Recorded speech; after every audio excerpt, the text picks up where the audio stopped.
చంద్రబాబు నాయుడు గారు లోకేష్ గారు రహస్యంగా విదేశీ పర్యటనకి వెళ్లారు అన్నది వైసీపీ చేస్తున్న గోల.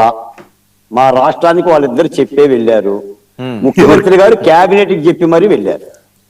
ఒక ముఖ్యమంత్రి విదేశీ పర్యటన వెళ్ళటం అనేది తప్పు కాదు, వింత కాదు, విడ్డూరమ కాదు. పైగా చంద్రబాబు నాయుడు గారి జలసాల కోసం పోవటం ఏంటండి? అంతానికి మనకైనా ఒకటి ఉండాలి కదండి. ఇప్పుడు అంత పెద్ద వ్యక్తి ఆయన విదేశాలకు ఎప్పుడు వెళ్ళలేదు, ఎన్నిసార్లు వెళ్ళలేదు. ఈ దేశానికే చక్రం చెప్పిన వ్యక్తి జలసాల కోసం వెళ్ళటం ఏంటండి? భార్య భువనేశ్వరి దేవితో వెళ్ళిన సందర్భంగా పోతే వర్మ గారు 18 నెలల పరిపాలనా కాలం పూర్తయింది. ఎన్నికలు ఇంకా 3 ఏళ్ళు ఉన్నాయి. ఇప్పటికే 2025 నాటికే పెద్ద ఎత్తున సంక్షేమ పథకాలు అమలు జరిపిన మాట యథార్థం. అంటే కొంతమంది వినటానికి ఇష్టపడకపోతే నేను చెప్పలేను కానీ సార్, తల్లికి వందనం కింద 10,090 కోట్ల రూపాయలు చెల్లించారండి. 67,7 మంది బడ్జెట్ అలొకేషన్ 7,250 కోట్లు, 5,250 కోట్లు ఇంకా దానికి బకాయి ఉంది. బడ్జెట్ అలొకేషన్ లో 7,250 కోట్లే. అబద్ధాలు నేను ఒప్పుకోను. 90 కోట్లు 5,250 కోట్లు ఇంకా కోసం దాంట్లో కింద ఇప్పటికే 3,25,00,000 మంది ఆర్టీసీ ప్రయాణాలు చేశారండి. దీనికైన ఖర్చు 1,144 కోట్లు. రాసుకోండి, నేను చెప్తున్నాను. అన్నదాత సుఖీభవ 46 లక్షల మందికి 2 కింద 2,684 కోట్లు. ఇప్పటికి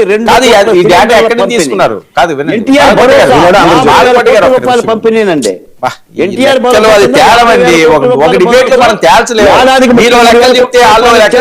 బడ్జెట్ లెక్కలండి. వాళ్ళని ఈనాడు ఆంధ్రజ్యోతి లెక్కలు చెప్తారు. సంక్షేమ పథకాలు ఆ ఛానల్ చెప్పుకోండి సార్, బాగుంటుంది. బడ్జెట్ ఫిగర్ 7,250 కోట్లు. మీరు చెప్పిన తల్లికి వందనం కార్యక్రమానికి ఇచ్చింది యాడ్ నుంచి తీసుకొచ్చారు 10,000 కోట్లు. దానికి కావాల్సిన 12,000 కింద 10,090 ఖచ్చితంగా అబద్ధాలు అవి. 67,27,000 మందికి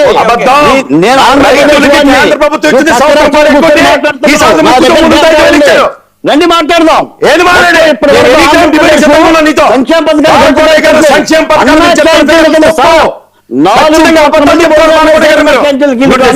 కాలుతుందన్నారు. అన్నా క్యాంటీన్లు పెట్టకుండా కాలుతుందన్నారండి.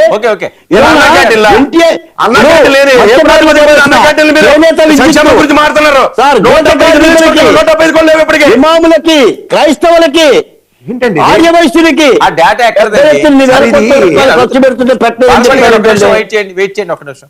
ఆ డేటా ఎక్కడి నుంచి కలెక్ట్ చేశారు మీరు? ఈనాడు ఆంధ్రజ్యోతి. ఇది అధికారికంగా ప్రభుత్వం విడుదల చేసిన డేటా. రోజు చేస్తాను డేటా అధికారికంగా.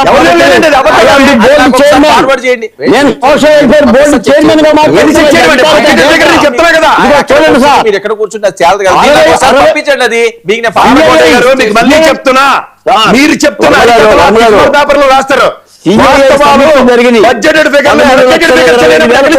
పెట్టుబడులకి 16,13,000 ఉద్యోగాలకి, 175 MSN పార్కులు.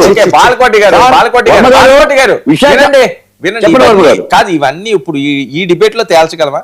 అది తేల్చేది కాదు. మీరు ఒకటి చెప్తారు, ఆయన కాదంటారు, ఆవిడ కాదంటారు, ఆయన కాదండి. 26 అమలు జరపలేదు, సంక్షేమ పథకాలు అమలు జరపలేదు అంటే చెప్తున్నాను నేను. సరే సరే, ఓకే, నేను చెప్పేవాడిని కాదు. బాల్కోటి గారు, అన్నం పెట్టమని చెప్పి ఇంట్లో పచ్చదనం పెడితే అన్నం పెట్టామంటారా? 26 స్ట్రాటజీ ఏంటండి మీది? ఇంకా చెప్తున్నాను వర్మ గారు, వైసీపీ పార్టీ అధికారంలోకి రావడం అనేది దిగదులుపు కార్యక్రమం అండి. ఆ పార్టీ తన విధానాలను మార్చుకోకుండా, ప్రజల్లోకి వెళ్లే ప్రజాస్వామిక పద్ధతులను మార్చుకోకుండా, ఇలాంటి రప్ప రాజకీయాలు, విద్వేష రాజకీయాలు, కుల రాజకీయాలు, మత రాజకీయాలు చేసినంత కాలం ప్రజాస్వామ్యంలో ప్రజలు దగ్గర తీసుకున్నారండి. మీరు చెప్తున్నాను సార్, 151 సీట్లు కలిగిన ఒక బలమైన రాజకీయ పార్టీ 11 సీట్లుగా పడిపోయిందంటే ప్రధానంగా 3 పార్టీలు గెలవటం ఒకటే కారణం కాదండి. ప్రజలు అసహించుకున్నారు. ఈ పరిపాలన ఇంతటితో చాలు అని చెప్పి అనుకున్నారు. కాబట్టి కూటమి పార్టీకి అంత విజయం వచ్చిందండి. మీకు ప్రజాస్వామ్యంలో జరిగిన తప్పులు సమీక్షించుకున్నంత కాలం ఏ రాజకీయ పార్టీ అయినా సరే, అది ఒక పార్టీ అనే కాదు, ఏ రాజకీయ పార్టీ అయినా సరే తప్పులు సమీక్షించుకోవాలండి.